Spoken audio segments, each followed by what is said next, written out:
What you are listening to is real. The participants are not actors. They are actual litigants with a case pending in the squared circle. Both parties have agreed to dismiss their cases and have their disputes settled here in our forum, the Turnbuckle Debate.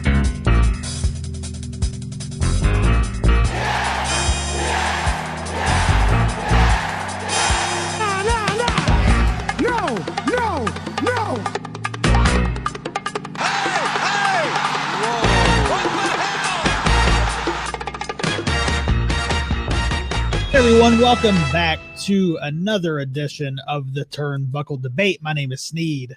I'm Chad. I'm Young Anthony, filling in for the staple of the debate.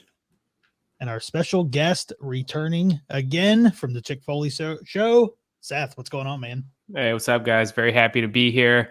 I do gotta say, as great as it's been to meet Young Anthony and be on the line with him for the first time, I'm a little disappointed that slimy, low down, no good staple is dodging me. He's come up with some story that he's sick or, dog ate his homework and he's not here. Like all day long, I've just been visualizing coming on here, and whatever stance Tom was going to take, I was taking the opposite, and I was going to crush him. So I'm gonna have to find a way to channel all that aggression somewhere else, because it's all just it's all good vibes now since we're here together. So thanks for having me, guys. Well, here's what we're gonna do, man. Next time we're not gonna you're gonna do a run in, and he's not gonna know anything about it. Go. You'll ambush him, and you can come on and just get at it with him. We'll get going. I know it happens every week, no matter what the topics you guys have. It's sometime Tom's going to find a way to throw some shade at Roman Reigns, and just as soon as that happens, you guys are going to hit my music, and I'll come running in from the blind side. Yeah, exactly. You need a heel husband theme song that we can just hit and just play Come up on. with something. Yeah. So what? All of our listeners, I feel like know all the Pod Foundation people, but if they don't, if someone new's listening, let us know about what's going on at the CHICK FOLEY Show, man. Yeah, so you can follow at Chick Foley on Instagram. That's my lovely wife Sheena's account, and we just got our podcast going. We kind of are a catch-all. Everybody's got their little niche and stuff. I feel like we try to do a little bit of everything on our show. We cover AEW and WWE. It's a little bit WWE centric, but we talk a lot of AEW and indie stuff as well.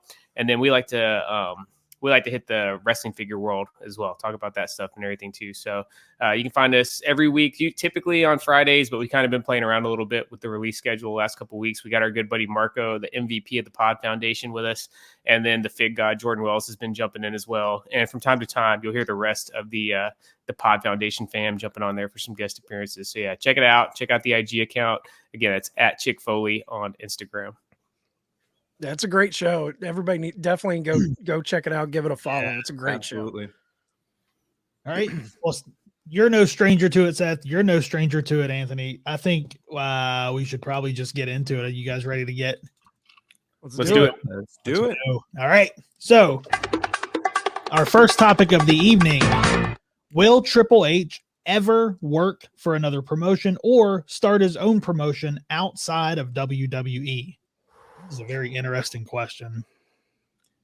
I think if you were to ask me this question a year ago, I would ask you, what are you fucking smoking? Because I would think he would never leave. And he's still married into that family. I mean, that his children's grandfather owns WWE, but it does make me scratch my head when I see Vince tearing apart what he built. It makes me want to know, what's Triple H think about this?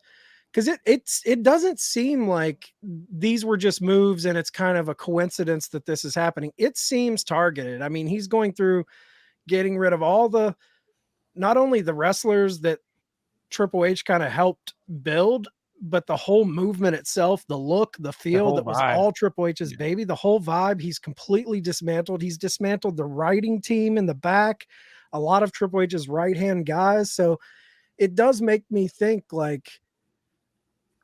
if that was Triple H's vision of what he would want a wrestling company to be, is he content to just eat that and sit back and be a company guy, or is he hungry to present wrestling that way still? Does he want to go outside of the company and have complete freedom? Who knows? Yeah. I mean, part of me wants to go ahead, Anthony. Oh, well, part of me wants to wait on answering this question until we get a healthy Triple H back, just because, we don't really know what's going on with him. But, the other side of me thinks, I feel like there's always going to be a place in WWE for Triple H, just because, like you said, he's married into the family. I don't know. This is such a tough question to answer. I personally don't think that he'll ever leave or start a new company or take on another company, whatever it may be, just because Triple H is so well associated with the WWE already. Maybe that's the reason why, I'm so against him leaving, is because he's so associated with the company. But at the same time, that's what we've said about so many other people that we thought were WWE lifers. And here they are now, in other companies or just not in wrestling, period. So it could go either way. I'm personally for Triple H staying, but I think that there's, like I said, a place in the WWE for Triple H, be it, running NXT in a more limited capacity, which might be the case, or just, as a trainer, whatever it may be. I think there's still room for him. He just may not be that type of guy anymore to be at the head of NXT. That's all I know. Yeah, for me, this thing has never really passed the smell test because they really started tearing it down after Triple H started having his heart issues and had to take time away or whatever. I think he ended up having surgery, and that's when they really started the NXT teardown. So I can't wait to hear the shoot interview someday. It's got to come out there someday exactly how this all went down, and it's got to hurt because what Triple H built was really awesome, man. I think looking back, the beginning of the end was when they moved NXT to USA and put it in direct competition with AEW. I think that just really put a stain on it in Vince's mind when they lost to AEW, and he probably had it in his crosshairs since then. Then when Triple H went down, that gave him a chance to move in. As far as will he leave, I don't think he will, as long as Vince McMahon owns and is running the company. I don't know if you guys saw today, Nick Khan came out in the press and said that WWE is not actively pursuing a sale of the company. You guys know I'm a business major. I've talked about it before. To me, that's exactly what I would say if I was looking to sell my company. So and he said that they had gotten calls about purchase from people wanting to purchase. To me, that's him. To me, that's code for, hey, we're open for business. We just haven't had the right number yet. So I imagine in my mind, if they do end up selling, I'm sure it's going to be some kind of agreement where they basically sell the financial interests into it and responsibilities. But I think the McMahon family will still be set up where they're still running it, even though someone else might own the company. So I feel as long as that's the situation, I think Triple H will stay with them because, again, he's married, you know what I mean? And blood is, blood's thicker than water. But if they sell and Vince just, rides off into the sunset somewhere and it's somebody else running the company, I think Triple H could totally go and do it. We saw what he built. He really built NXT from the ground up, and it was great, especially really from like 2015 to like 2019. That was the best wrestling in the world. It really was. Absolutely. TakeOver was the best brand of shows. It was awesome. And the cool thing is there's enough talent out there that he could do it. So I think if he wanted to do it, he would be successful.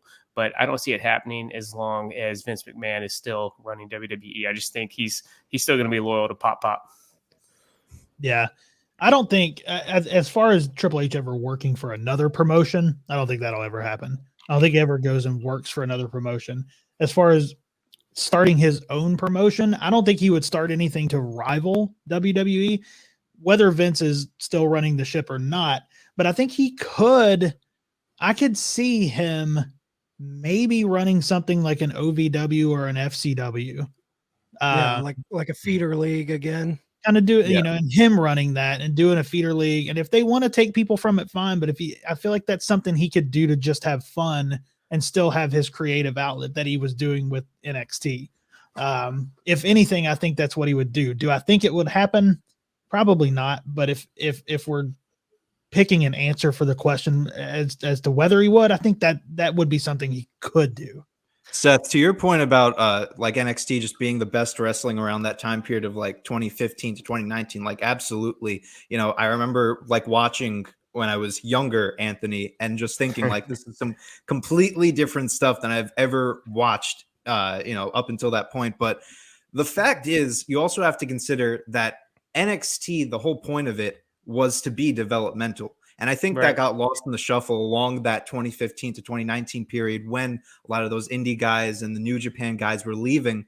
And, it did become a great wrestling company, sure, but then AEW comes along, and when Vince sees that the only thing that can compete with AEW right now is NXT, he's going to push it a little bit. And when it failed, for some reason, he puts it on Triple H. So what I think, if anything, if you're going to see Triple H when he comes back, if he comes back, I guess we should say, in an authoritative role of a big position, an idea that I was throwing around was maybe I guess if you want to call it a fourth brand, which would right now be 205 Live, gets rebranded because I don't know if I'm sure you guys have been following 205 Live, but they've been throwing on just random guys and girls on that show. It's completely no more cruiserweights. They got rid of the cruiserweight title. So if anything, I would like to see them rebrand 205 Live, give Triple H that outlet to kind of develop guys, but also maybe make it into a third or fourth brand, and just let him have that freedom so that it caters to a different audience, but also keeps to NXT 2.0, which I think is doing a decent job for the right reason. God, what a shot to the ego, man. Hey, Yeah. I know you built up NXT into this global phenomenon that was selling out the Barclays. Here's 205 Live. Oh, God.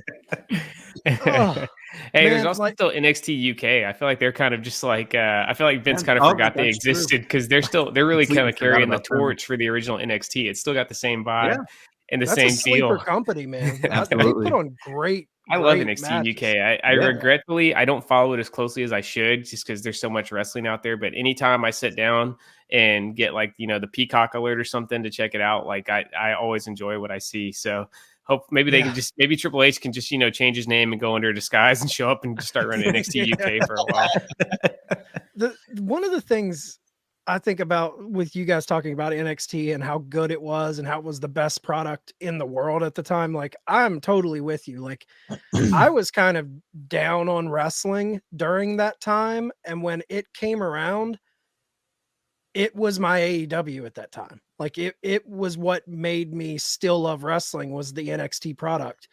And I think the thing that really hurt them, like Seth said, going on to USA, but not just the move to USA itself. I feel like they put themselves in a position where people immediately started comparing them against AEW. And I'm not so sure if they would have went head to head with AEW, if they would have had their own night. I don't know if there would have been that. Well, I don't like that anymore. If NXT kept doing its thing on the network and AEW was there, I don't know if NXT would have suffered the backlash it did in the fan base. I feel like it would have became AEW versus the main roster more so than taking out this company that a lot of the AEW fans were those NXT fans of the 2014 to 2019. It was the same guys, like that indie fan wanting that product. And another thing, like I think I'm with you guys. I don't think he will ever leave the company unless the company sells.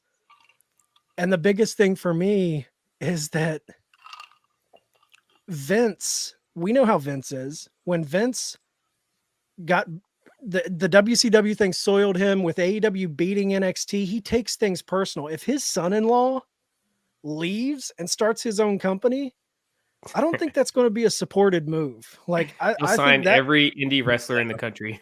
Yeah, I think we'll be working the shows. We'll be main event. It'll be me and Marco going up against the two bad Chads in the main event, man. That's how far down they're going to be dipping the scoop to get talent to show up.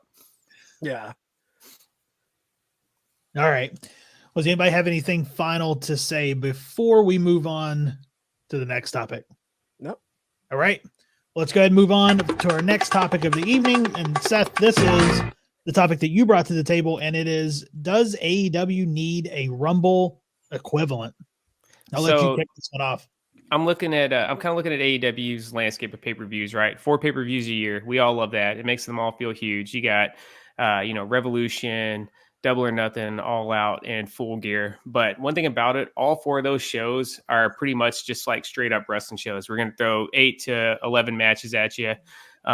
There's not really any gimmick show. They do the Dynamite Battle Royale every once in a while, but I don't know about you guys. To me, that's like we're trying to do something like the Rumble, but it never really works. 5 people coming out at once. I don't know. I'm not a fan. Not a fan.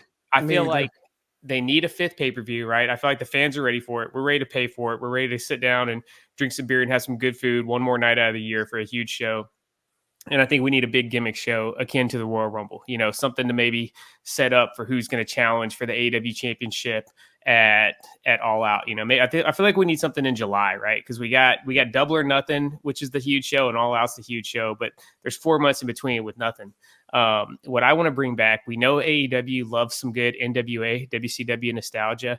I want to bring back the Lethal Lottery as a pay-per-view gimmick. Now, was it Battle Bowl? So there's been a few different versions, right? So the most famous one was Battle Bowl. That was at Starrcade 92, I believe.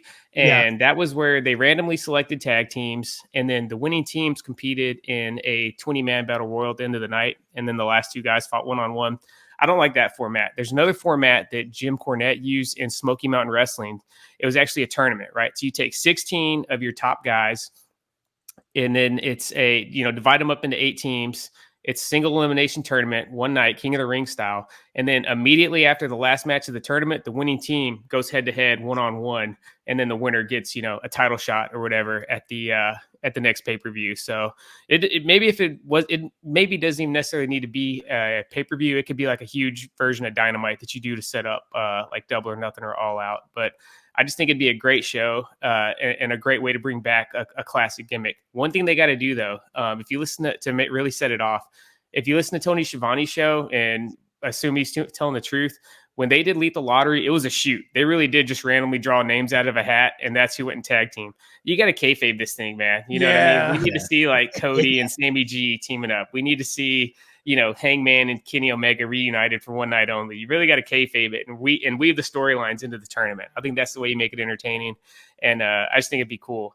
The other things I thought about was maybe World War III, but that was never as cool as you thought it was going to be. 60-man 3 rings sounded cool, but it never really worked out in person. So yeah, I want to bring back the Lethal Lottery in AEW, and I think that could be a great answer to the Royal Rumble. That's a great. I completely forgot about the Lethal Lottery. Yeah. Like I loved that growing up. I agree. I think the only gimmicky thing they have is Blood and Guts, which we've only got one of those, which is their war games essentially. Right. But like, I would like to see something with title implications on the line, something big, doing anything related to a battle royal situation. I feel like no matter which way you cut it, the Rumble is just the best way to do it. It's Pat the Patterson's format, brainchild. Man. Yeah. It's the perfect format. Any iteration of it just feels like a cheap ripoff to me. Right. Yeah. Like the Casino Battle Royale. I'm with you. I don't really care. I'm not a big fan of battle royals, period. The only battle royal I like is the Rumble. Yeah. But like, yeah, that's tough, man. They do need something like that, but it's so rare in pro wrestling for a gimmick match and a new original gimmick match to happen that has legs. Yeah. Money in the Bank was one that has kind of became a staple. Elimination Chamber, which I'm kind of hit or miss on Elimination Chamber. I'm not big on it. I liked it better when it wasn't like a yearly pay-per-view. It was like a as needed event. If you ever had like championship chaos going on with a bunch of contenders at once, then screw it. Let's do Elimination Chamber. I like it like that. Right. What do you think, Sneed? Well, I was gonna say no, but I think Seth kind of, when you laid it out, I think a battle like the Lethal Lottery, I think that would be a lot of fun. I think it can be Rumble style, but have its own twist to it. And I think that's what, if they're going to do it, I think that's the way they would have to do it. As much as I love the Rumble, I think they would have to have their own thing. And if they're going to pay homage to what NWA did, that would be the way to do it. I was going to say no, just because I like just the 4 major, and I like having the 4 months in between to build, because I think that's what made All Out so good when we when we had that pay-per-view, that's what made it so good. It was so much time in between. They had that time to build the story. And I think that showed me that they didn't need to have slow build.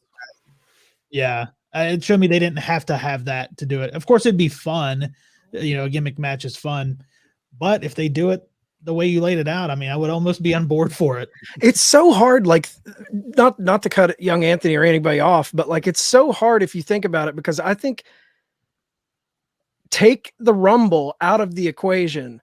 Every other pay-per-view that is centered around a gimmick, Hell in a Cell, Elimination Chamber, Money in the Bank, I like them better when they pull those gimmick matches out when they fit the story. Mhm. I don't like the event where we just have to make a Hell in a Cell match happen. It doesn't feel right to me. Like the Rumble is literally the only one that feels right. Every other gimmick pay-per-view, I think, is wasted a lot of times. It's forced.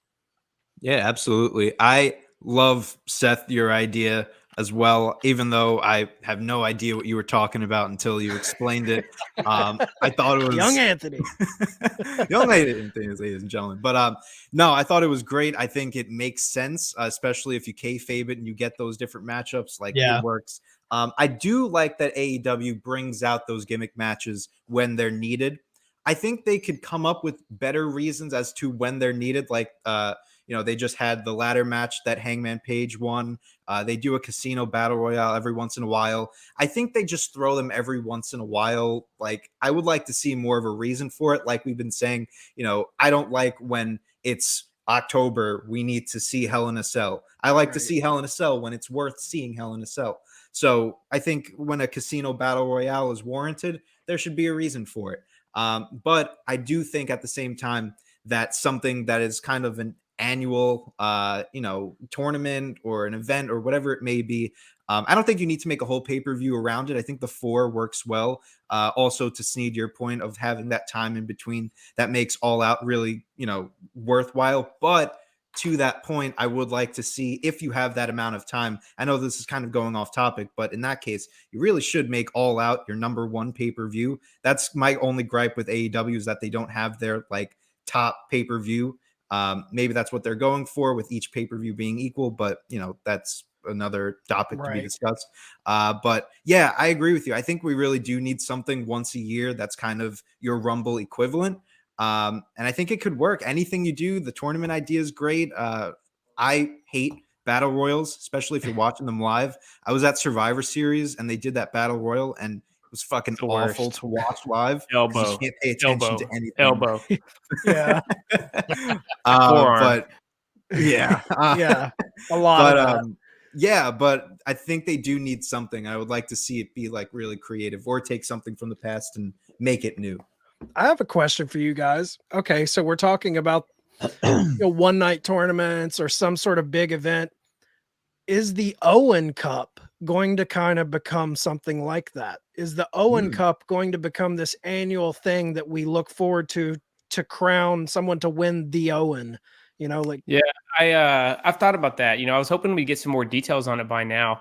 To me, I feel like Owen Hart's such a he's kind of up on such a pedestal now in the wrestling world. I really see that tournament almost being like the old Ring of Honor, pure competition. I feel like that's going to be just straight up non-storyline, just match, right? Just bell to bell action. I don't see a lot of storyline woven into that. That's at least my vision for it. I think that's just going to be a pure wrestling tournament where we crown somebody as a winner. And maybe they attach a title shot to it. That could be cool, but I don't know. That's not really the vision that I had for it. I saw the Owen as kind of just being a one-off that would just be like a nice feather in the cap for whoever won it. But that would be a good way to use that, since we already have, they've already built it up that it's going to be this major tournament. Yeah, well, this annual thing doesn't necessarily need a title shot, to be honest. I feel like we're comparing it to the Rumble because that's your chance to crown a new champion. And, all companies have that. Even New Japan, they have the G1 Climax that whoever wins goes on to Wrestle Kingdom. So kind of like how I was saying that AEW doesn't have their WrestleMania or Wrestle Kingdom, I think this is in the same light that, maybe they would go a route of, you don't really get a title shot, but it's still something to look forward to every year. Kind of like how NXT, how the Dusty Cup, I know it's definitely knocked down a few pedestals ever since, NXT's fallen. But, for a while, the Dusty Cup was something that we really look forward to every year. So, that first one was awesome. Yeah, definitely. And, I think the Owen could definitely be slotted in there if they make it as important as it should be, which I'm sure they will, but still. Yeah, when they first announced it, me and Sneed were like, because they were having the World Championship title eliminator tournament at the time. And there was like 2 or 3 people in that tournament that was like Preston Vance. There was like young, unassuming, untested guys in this tournament. Kiss and was I remember in that one. Yeah. And I'm like, dude, the Owen, when they do the Owen, I want the best of the best. I think like all their top guys, that's who should be in it. It shouldn't be for Young Bucks need to be in there as individual wrestlers, stuff like that. Like, it needs to be all straight studs, man. Right. And we'll see. I think we haven't heard anything from it because I think that's going to be the major thing coming out of when we do Revolution. Once Revolution happens, I think that's what they're going to probably lay that tournament out leading up until Double or Nothing. And then the finals will be at Double or Nothing. Cause I don't think it's going to be a one night tournament thing. I think it's going to be laid out over time. That'd be cool. And you could bring Brett back. That'd be a nice homage to the first Double or Nothing. Remember Brett came out and unveiled the AEW championship. Yeah. Jeremy Padow, if you're listening, we still need that ringside exclusive AEW Bret Hart figure with that crazy snakeskin shirt he was wearing, holding up the belt. Yeah. I wonder why we haven't gotten that yet. I felt like that would have been something we would already got. I think he still got his Legends deal with WWE because they're still cranking out Bret figures. So I think WWE still got a lot of his merch rights and stuff. But that would be really neat. I may just get Mad Reaper to whip me up a custom or something because that's up there on my I got to have every Bret look out there, man. So that's one of my most wanted figures right now. AEW Bret. Kind of off topic. I wonder what it was like for Vince to see him holding that AEW title in the ring. Had to hurt, man, because that's instant credibility. I feel like even more so than Ric Flair. I think Rick, if memory serves, I think Ric Flair was originally going to be the guy to bring out and debut the belt, and he had some health problems or something. He couldn't make it. I feel like because you see Ric Flair everywhere. He's showing up at NFL sidelines, college football games, and stuff. Bret Hart's much more selective on his engagement, so I felt like it really carried a lot more weight when Bret was the one bringing it out. And the other thing is Bret's, obviously he had his run in WCW, but he was a WWF guy all the way through. Whereas Ric Flair was never really a WWF guy for all the success. He's always been a WCW NWA guy. Yeah. I felt like I was already in on AEW. I had bought All In back in 2018 and I was right there watching All Out live. But when Bret brought the belt out, I was like, okay, this, I'm with these guys for life now. Yeah. When Bret came out, it was shocking. I didn't expect it at all. No, not at all. All right, are you guys ready to move? Final topic. Yep. Yes, sir. All right, here we go. Final topic of the evening. If tomorrow Vince had to release one, who is he releasing, Roman or Brock? I feel like this is a more complicated question than just Roman's younger, Brock's older. I put a lot of thought into this one. If I could take the start on this one. Take the lead. So, like you said, very complex question. And I was thinking about it immediately. You start thinking about this question, and there's one right answer. But then you start breaking it down. So that's why I'm choosing Brock. And the reason why, I'm sorry, Seth, but the reason why I'm taking Brock is because I look at it like Roman is young. Yes. That's kind of the reason why I'm choosing Brock over him, is because Brock's been here for so long. He is still holding the torch for the next guy to take it from him.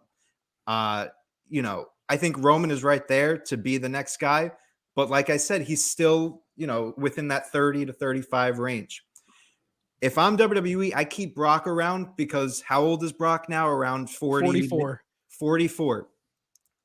however long he decides to go, let's say around, give him 3 to 5 more years. That is 3 to 5 more years to take your younger stars and use Brock to elevate them. And I think that's really important, especially now that we're in this kind of rebuild phase for the WWE. You need as much star power as you can to take those younger guys that you're building in 2.0 and wherever else and use your top names that you've had for years and take the young guys to go up against them. Now, of course, not every young guy is going to beat Brock, but when a Braun Breaker comes around, when I can't think of any more because fuck it, 2.0. But when a good guy comes around, him beating Brock Lesnar, the legacy of Brock Lesnar, the guy that beat the streak, the guy that held the Universal title for how many days, that name alone, I think, holds so much power to it. And of course, I think that his age is a little bit, bringing him down, but to compare him to Roman, I think it just makes more sense to keep Brock around so that you have your young guys to really build around Brock, but still the next 5 years for the WWE are going to be so important. If they don't build some new stars, they're going to have nobody. So you need as much as you can to help elevate those guys. And for me, Brock is the number one guy for that. All right. So Chad, you guys might want to take the headphones off. We're about to go into some hardcore WWE mark territory. All right. If you Let's do it. Raw down, I'll baby. go with this. If you would have asked me this question on November 11th, I would have 100,000,000% agreed with young Anthony. Brock Lesnar is really unlike anybody that we've seen before in wrestling. He's instant credibility. He was a UFC heavyweight champ. He was a beast in MMA. He's just got a crazy energy when he comes out into the arena. And I actually think he's one of the more underrated guys ever. He gets hate on a lot for his moveset being kind of limited, but Hulk Hogan's moveset was limited too, and he tore the house down all through the 80s. I think Brock is an incredible performer and a really awesome seller, right? He's really good at selling. Mm-hmm. But on November 12th, me, Sheena, and our son Brett, we went to SmackDown here in Norfolk. Show fucking sucked. It was boring. It was typical WWE TV taping, 20 minutes between, the action and stuff. It was slow. But at the end of the night, the main event was Roman Reigns versus Xavier Woods. This was my first time getting to see the tribal chief entrance and presentation in person. I've been to probably 60 plus wrestling shows in my life, going back to when I was 5 years old, going to the USWA every Monday night with my dad at the Mid-South Coliseum in Memphis. I've been to WrestleManias, been to it all. I've never seen anything in person like Roman's entrance. You guys know what wrestling's like in 2021 live. Half the people are videotaping. They're doing something on their phone. They're not paying attention. I'm telling you, the crowd was out of it. Like people were booing, but when Roman came out at the end of the night, everybody was on their feet looking right at him. This was like 9:45 local time when it happened. So my son had been kind of fading. I look over at him. He's standing up saying, Dad, I like this song. Like when Roman's coming out and just the energy in their room. It really was unlike anything I felt at a wrestling event before. We were in the Scope, in Norfolk, which is already a historic wrestling building. So it just hit, man. And when I saw it, I was like, obviously I'm marking out, but I was like, man, I'm glad I could see this in person. And I just think Roman's on another level right now, man. Call me a mark, but I think Roman is on like that MJ level right now with this run that he's on. I will fully concede that AEW is miles ahead of WWE right now from top to bottom as a show. But I still think the best, most interesting thing going on in wrestling right now is Roman Reigns. And for that reason, I would take Roman over Brock. I'm going to, man, this is a tough one because I think Roman is on. I agree. I think he's definitely the best thing in WWE right now. I think he's the thing that they're putting their actual effort into. Like it actually feels like they're trying with him, where a lot of the others they're not. But Roman's 36 years old. Brock's 44. He's not like this young gun. He's had cancer twice also. We can't forget about that. Okay. So the question is, if Vince had to release one of them tomorrow, who would you pick? I'm going to pick Roman's got to go. You got to stay with Brock. I think Brock, this is. I see where you're coming from, man. You got the angle. You're ready to see the graphic pop up. Sika Joe is all elite. Exactly. we scoop him up.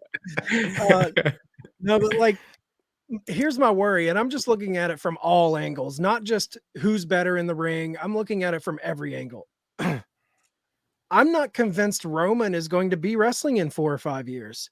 I think he might have the Rock bug. He's done a few little movie roles. Yep. Who's to say he is a lifer? I could see him totally going the Rock route and going and doing movies. I think his health issues, I mean, the fact that he's battled back from it, all props. Like, no one should have to go through that. But from a strictly cold-hearted business way of looking at it, if you're building a company around one guy and you have to pick this guy or that guy, sure, you can say, well, Brock could go to UFC. I think those days are gone. Brock, yeah, that's a young man's game. Yeah. That's a young man's game. He knows it. He's been there. He knows what it takes. I think that's why he's having fun now. When you see Brock out there having a great time, it's because he knows he doesn't have, his mind isn't searching for, well, maybe I want to go do that. Or maybe I think this is the first time he's truly been like, this is what I'm doing. Yeah, I feel that. When he was like in WWE in the beginning, I feel like his mind was on football. Then he went and did MMA. And then even when he came back initially after UFC, I still feel like he had like unfinished business. Like, I could go back and do that. Right now, I feel like that's gone. He's in it. And you can tell the dude, I've never seen the dude have more fun than he's having right now. For sure. And I think Brock controls an audience better than Roman. I think when Brock is a heel, people boo him as a heel. When Brock is a babyface, people love him. Roman has always had a problem with that. When he was, and that's not his fault all the way. I think a lot of it is the way they were trying to push him initially when they wanted him to be the babyface and everyone wanted to boo him. And now he's the heel, but everyone's like wanting to like him now. So there's a little bit of that.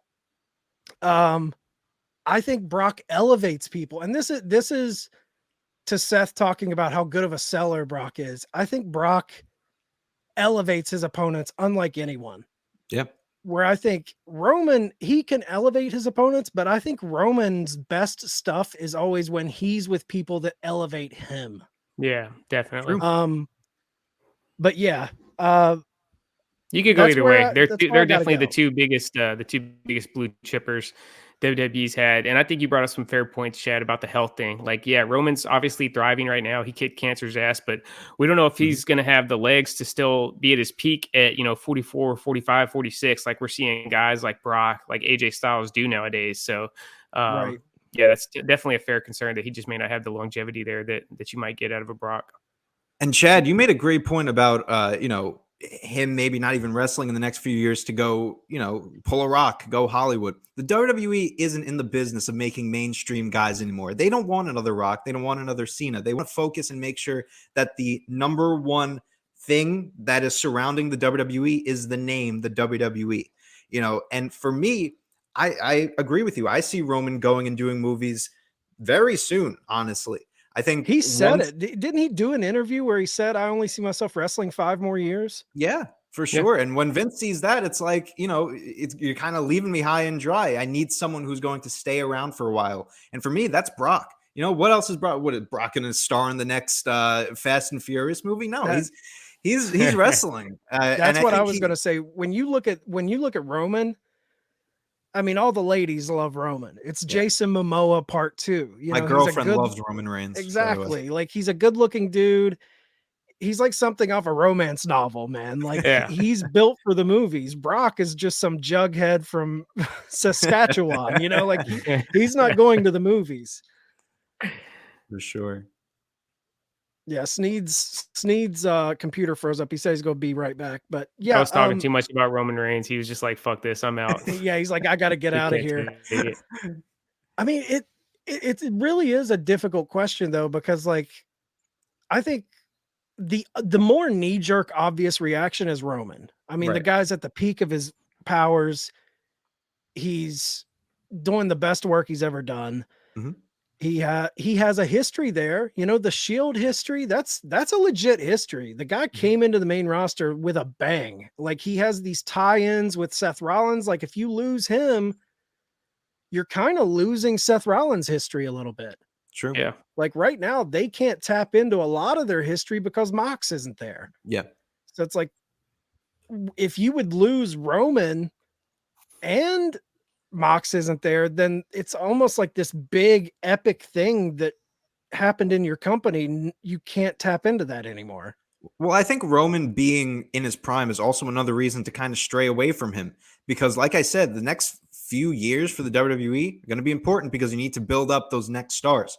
For me, I'm looking at it like, if I have Roman, I have to build my entire company around Roman, one guy, as compared to keeping Brock, who can help elevate, 5-6 stars that could carry the torch for the next few years. I mean, I'm sure Roman could do that as well, but it's going to take a little bit longer because the focus has to be on Roman. He has to get those wins in.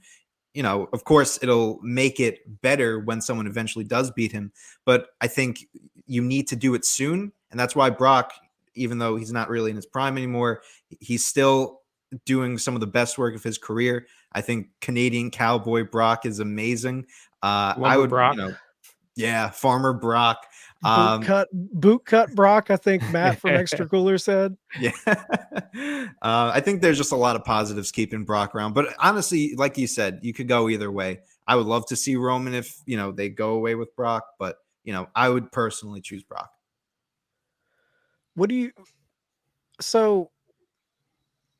Man, where do you see this going with like Brock and Roman? And like, this is kind of going off topic, but they're kind of intertwining storyline with Paul Heyman right now.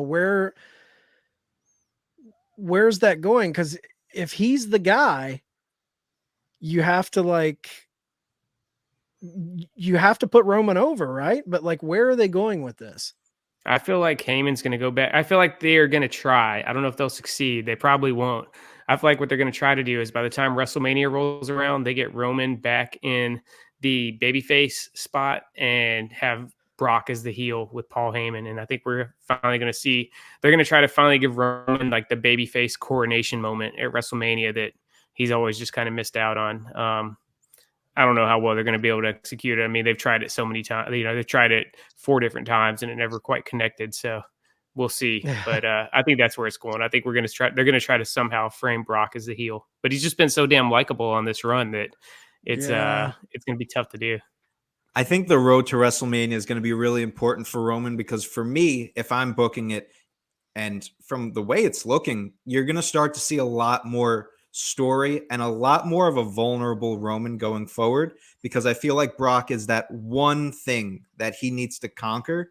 I guess pun intended. And I think he'll stay heel. I think Brock as a face right now is doing great, but I also agree. I feel like we'll see that transition from Paul to Brock, Paul to Roman at Mania, just as a way for for Roman to win and really, kind of put his flag down as the guy taking that flag from Brock. But I think you start to see a lot more story from Roman here, a lot of different sides that you wouldn't necessarily see as the head of the table. I think that's a really important outlook for him going forward.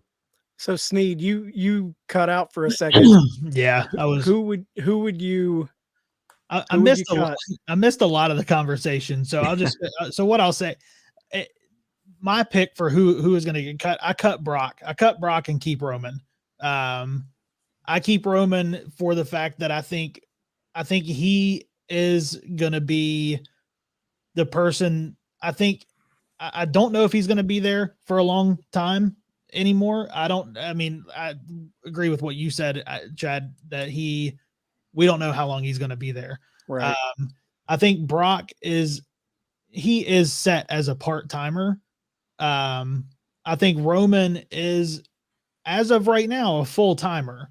So I think it's going to be important for him to help those once this runs over, I think it's going to be important for him to help the younger stars get over, and then he goes off to be part-timer and then goes away. So I think that I for that reason, I keep Roman, just because he is a full-timer right now and can still, after this huge initial run, he goes back, he's still going to be super popular, and he's still going. I think at that point he can help the younger stars get over. Right. Yeah. I missed a lot of the other conversation, but yeah. Hollering that got me.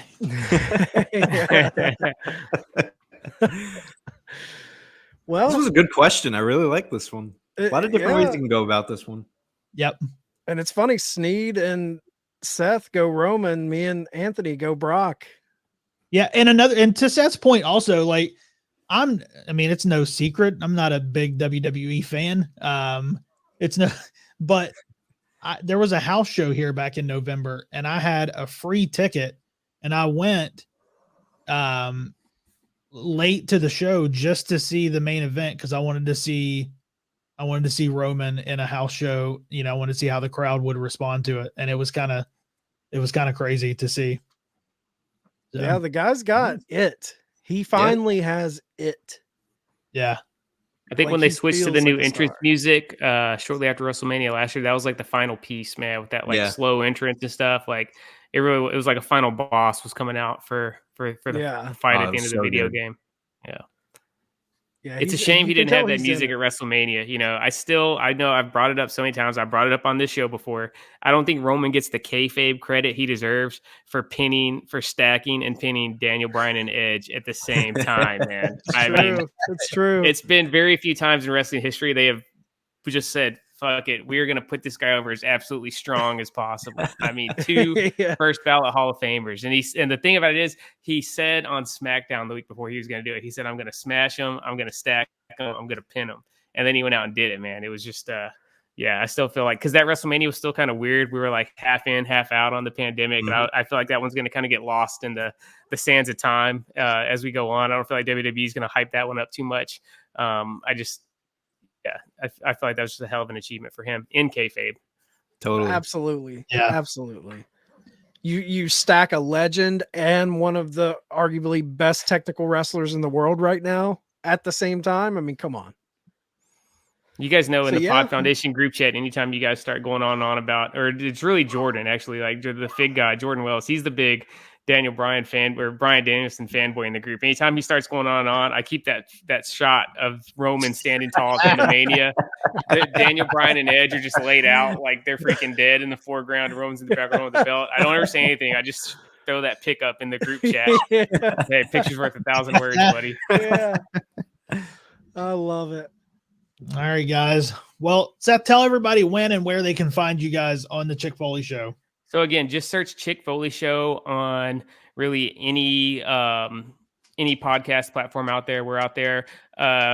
We stay topical on the week-to-week wrestling news, but we do a lot of evergreen content on every single show. So you can go back to our back catalog. There's a lot of stuff you can find that you want to listen to that still plays as well today as it did 3 years ago when we started the show. And then check out my wife, Sheena, at Chick Foley on Instagram. Awesome. Anthony, let us know about Classic Match Classroom. Hell yeah. Brought back the Classic Match Classroom. Class is back in session for the second semester. We just wrapped up our second episode of the semester. Yesterday, we released Shawn Michaels versus Marty Jannetty from Royal Rumble 93. An interesting build. The Rockers breaking up. It's a show where myself and Tyler Wolf from Counted Out 7. He is the professor, and he teaches me all about the wrestling that I missed since I am young Anthony at the end of the day. We break down the feud, the match, everything in between, and I give it a nice little grade. You can follow us on Instagram at Classic Match Classroom, on Twitter at CM Classroom, not to be confused with CM Punk. And you can listen to us on YouTube, Apple Podcasts, Spotify, anywhere where you find your podcast, and come enroll in the class with us. Awesome. So I know we're trying to wrap up. Anthony, I got to ask, man, when you were kind of getting hyped up for that match, did you see the clip when Marty Jannetty returned out of the stands and snuck up Oh behind yeah, Shawn and a little Michaels. stomp. He, Yeah. he points at him and he's running in place. That's one of my all-time favorite wrestling clips. There was a meme going around on like the wrestling social media pages a while back. It was a screenshot from that, and it was when you finally catch up to that motherfucker that's been talking shit about you. I just did. Marty Jannetty, we know he's got his demons. That dude could have been an all-time baby face, man. The fans He love could him. have. Yeah. I mean, the Yep. pop when he popped out of the stands to get his revenge on Shawn Michaels was incredible. Amazing So good. segment. His little stomps. I love it. I love that segment. There is a Marty Jannetty song out there, right, Chad? Yeah. Ballad of Marty Jannetty. Go find it. All right, guys. Well, we're glad that young Anthony has now taken the place of the staple on here. I think he's lost his spot. This was great. Yeah. This is, I think, this is the third or fourth time on the show. This was by far my best visit to the tavern yet, man. So, yeah, hats off to young Anthony, man.